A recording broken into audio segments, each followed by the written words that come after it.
Long ago, the Kwakwaka'wakw people, also known as the Kwakiutl people, of the Pacific Northwest and British Columbia, told stories of mysterious beings that roamed the mist-shrouded forests and shores. Among the most feared was Bakwas, the king of ghosts, a spirit who ruled the boundary between the living and the dead. While the forests were places of life and abundance, they also concealed dark, supernatural forces.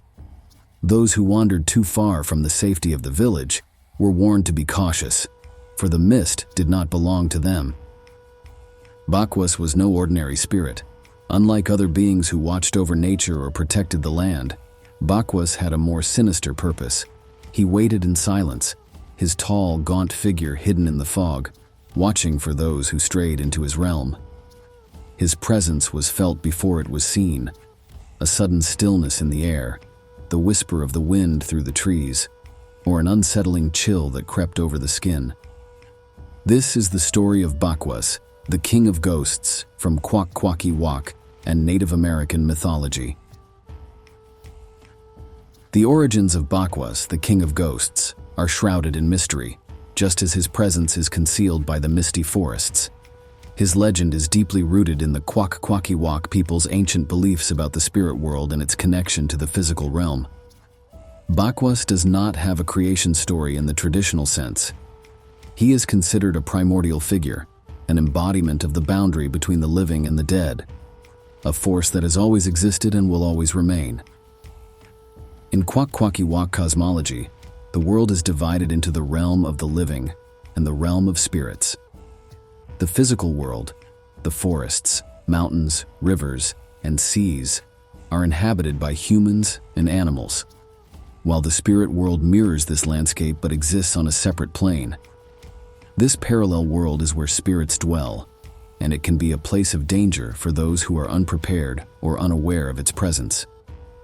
Bakwas is the ruler of a specific part of this spirit world, a twisted reflection of the coastal forests, where the souls of the lost and the drowned wander. It is said that Bakwas came into being as the watcher of these lost souls, claiming those who have not passed peacefully into the afterlife. While other spirits may have more defined roles in the Kwakwaka'wakw belief system, Bakwas exists as a constant presence, both feared and respected. He is not associated with a single event or myth, but is instead a guardian of the liminal spaces where the living and dead meet. The Kwakwaka'wakw, whose lives are closely tied to the ocean, understand the sea as a powerful force that can give life, but also take it away. When someone drowns or becomes lost in the wilderness, their soul may not immediately find its way to the afterlife. Bakwas claims these souls, offering them a place in his shadowy kingdom. While many spirits in Kwakwaka'wakw mythology serve specific roles or have direct interactions with humans, Bakwas operates on the fringes. He is not a spirit who can be easily summoned or dismissed, and he rarely intervenes in the affairs of the living unless they cross into his domain. His existence is tied to the natural world's unpredictable and dangerous aspects, and he has no clear beginning or end. Bakwas simply is, a timeless figure who personifies the uncertainties of life and death. He is a reflection of the Kwakwaka'wakw's understanding that death and the spirit world are always close, lurking just beyond the boundaries of the known world. Bakwas is a figure whose appearance evokes fear and fascination. The Kwakwaka'wakw describe him as a tall, gaunt figure with an eerie, otherworldly presence. His height and skeletal form make him stand out in the dense forests he inhabits, where he often seems to blend into the shadows of the trees. His long limbs and thin frame give him an unnatural appearance, as though his body has been stretched beyond the limits of normal human proportions, reinforcing his connection to the spirit world. His skin is said to be pale, almost translucent with a faint greenish hue. This coloration marks him as a being of the spirit realm, different from the living, and contributes to his ghostly aura. His skin is described as being stretched tight over his bones, as if he is barely more than a skeleton, giving him an emaciated and haunting appearance. His eyes are sunken, glowing faintly in the dark, and they are one of the first things people notice when they encounter him in the mist or the shadows of the forest. Bakwas's face is gaunt, with hollow cheeks and sharp, angular features that give him a look of both suffering and menace. His long, wild hair flows around his head like a dark cloud, adding to his intimidating figure. His hair, like his skin, seems to have a life of its own, constantly moving as if stirred by an invisible wind from the spirit world. Some say that his hair whispers in the wind, carrying the voices of the lost souls he has claimed. His clothing is simple, often depicted as tattered robes or garments made from the natural elements of the forest. These ragged clothes are part of his ghostly appearance, making him seem like a figure that has risen from the depths of the forest itself. His clothing, like his form, is a reminder that Bakwas is not of the human world. It is made of things that don't belong to the living, but rather from the elements of the spirit world. Bakwas' voice is rarely heard, but when he does speak, it is said to be soft and haunting, like the rustle of leaves or the whisper of the wind. His voice is disembodied, coming from all directions at once, making it impossible to tell where he truly stands. This ethereal quality adds to the sense of disorientation that those who encounter him experience. Bakwas' ghostly nature allows him to move silently and swiftly through the forest, appearing and disappearing at will. He has no physical boundaries and can cross between the world of the living and the dead with ease. This ability makes him an elusive and dangerous figure, for one never knows when or where he might appear. In this sense, Bakwas is a reflection of the environment itself, beautiful yet dangerous, full of life, but also death. Bakwas is a figure of quiet menace, one whose power lies not in direct confrontation, but in his ability to manipulate and deceive those who venture too close to his realm. Unlike other spirits or predators, Bakwas does not actively hunt in the traditional sense. Instead, he waits patiently, relying on his environment, the misty forests and fog-covered shores, to disorient and lure the unsuspecting into his domain. His methods are subtle, and his targets often do not realize the danger they are in until it is too late. The central aspect of Bakwas' behavior is his role as a tempter. He does not need to pursue or trap his victims because the very nature of his existence draws the vulnerable toward him. Those who are lost in the wilderness, struggling to survive or already at the edge of despair, are particularly susceptible to his influence. Bakwas appears to these individuals in their most desperate moments, offering what seems to be salvation: food. This ghostly food is Bakwas' primary weapon. To the lost and starving, the food he offers seems normal, even comforting: fresh fish, berries, or other natural sustenance. However, the food is not of this world. It is cursed, a reflection of the spirit realm he controls. Those who consume it are immediately bound to Bakwas and his world. Their bodies remain in the living realm, but their souls become trapped in his shadowy domain, wandering as spirits with no hope of escape. This is a fate worse than death, as their essence becomes part of Bakwas' kingdom, forever severed from the possibility of reaching the afterlife. Bakwas does not force his victims to eat the food. His power comes from their willingness to accept it, which makes his trickery all the more insidious. Those who take the food are often already vulnerable, physically, emotionally, or spiritually. Whether they are lost in the forest or suffering from grief, exhaustion, or hunger, they are easily deceived by Bakwas' seemingly harmless offering. Once they accept his gift, their fate is sealed. Despite his fearsome reputation, Bakwas is not a violent spirit. He does not attack or harm those who wander into his domain. Instead, he uses the natural elements, mist, shadows, and the eerie quiet of the forest, to unsettle and disorient. He plays with the senses, creating an environment where his victims are unsure of what is real and what is illusion. This psychological manipulation is a hallmark of his hunting style. He does not need to act with aggression, because the confusion and desperation of his victims lead them to make the fatal mistake of accepting his food. In some stories, Bakwas is seen watching from the shadows, his tall, gaunt figure barely visible among the trees. He does not interact directly with his victims, but remains a constant presence, his glowing eyes watching as they move deeper into his territory. His patience is endless.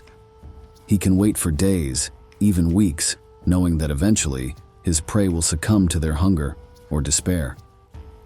This waiting game is a reflection of Bakwas's role as a figure of the spirit world. He is timeless, existing beyond the constraints of human life and death. To him, time has no meaning, and he can outlast any who enter his domain. In his behavior, Bakwas represents the inevitability of death and the powerlessness of humans to resist the call of the spirit world. His methods are quiet and subtle, but they are no less deadly. Those who fall prey to him are not met with violence, but with an unrelenting force of nature, one that cannot be fought or escaped. Hey everyone, just a quick intermission here. I wanted to say thank you for watching this video. It really means a lot to me. Did you know that over 80% of you who are watching right now aren't subscribed to the channel? If you've enjoyed this content so far, it would be incredible if you could hit that subscribe button.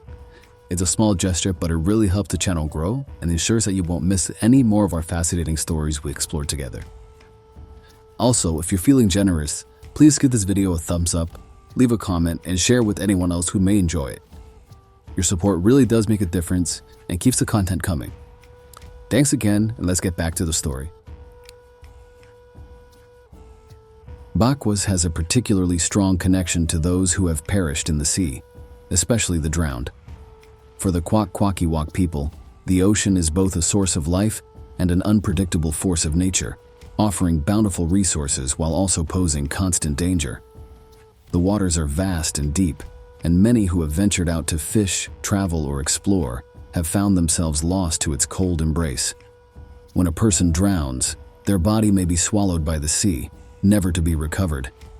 But their soul, lost and adrift, becomes a target for Bakwas, who claims the spirits of the drowned as his own. According to the Kwakwaka'wakw, the souls of the drowned do not easily pass into the afterlife. Instead, they linger in a state of confusion and fear, unsure of where they are or how to find peace. The water becomes a barrier, preventing their spirits from making the journey to the realm of the ancestors. It is in this moment of liminality, this in-between state, that Bakwas exerts his influence. He is drawn to these souls, not by any act of malice, but because they are already hovering at the edge of his domain. The drowned are seen as particularly vulnerable because, in the Kwakwaka'wakw belief system, they are disconnected from the proper rituals that would guide them safely to the afterlife. A body lost to the sea cannot be properly buried, and without the appropriate ceremonies, the spirit becomes lost. Bakwas, as the ruler of the shadowy spirit world, becomes the natural keeper of these lost souls, gathering them into his ghostly kingdom. His forested realm, often shrouded in mist, mirrors the fog-covered seas, creating a seamless transition from the watery grave to the spirit world. These souls are not lured by Bakwas's ghostly food, as living humans are. Instead, they are drawn toward him by their confusion and disconnection from the living world. The Kwakwaka'wakw believe that Bakwas takes these souls into his lodge, a spectral version of the traditional homes of the living. This lodge, hidden deep within the forest, is a place of endless wandering, where the spirits of the drowned find themselves trapped in a ghostly existence. Inside, the lodge is a labyrinth of mist and shadows, with no clear path leading in or out. The souls that dwell there are in a state of perpetual confusion, unable to find peace or a way back to the living. The lodge of Bakwas is said to be a reflection of the souls it houses, twisted and distorted, filled with sorrow and disorientation. The spirits of the drowned are described as pale and shadowy, their features barely discernible in the fog. They wander the lodge aimlessly, lost in a world they cannot comprehend. Some stories suggest that these spirits call out to the living, their voices carried on the wind that blows through the trees and across the sea. Their cries are haunting, full of longing and confusion, as they seek a way to escape their fate but cannot find it. In Kwakwaka'wakw culture, these drowned souls are seen as tragic figures. Their deaths, often unexpected and violent, leave them in a state of unrest. While the living mourn their loss, they also fear for the fate of their spirits.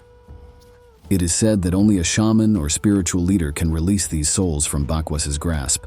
Special rituals must be performed to guide the spirit away from Bakwas's lodge and into the proper realm of the ancestors. These rituals involve invoking powerful spirits and asking for their intervention to lead the soul out of Bakwas's domain and into the afterlife. Though Bakwas claims the souls of the drowned, he is not considered a vengeful or cruel figure in this role. He is a guardian of lost souls, but his domain is a place of eternal wandering rather than peace. The tragedy lies not in Bakwas' actions, but in the fate of those who die without the proper rituals to protect their spirits. The Kwakwaka'wakw see Bakwas as a necessary part of the spiritual landscape, a reminder of the consequences of death without ceremony, and the need to respect the boundaries between the living and the dead. The living who hear their voices are reminded of the thin veil between life and death, and the importance of maintaining harmony between the two realms.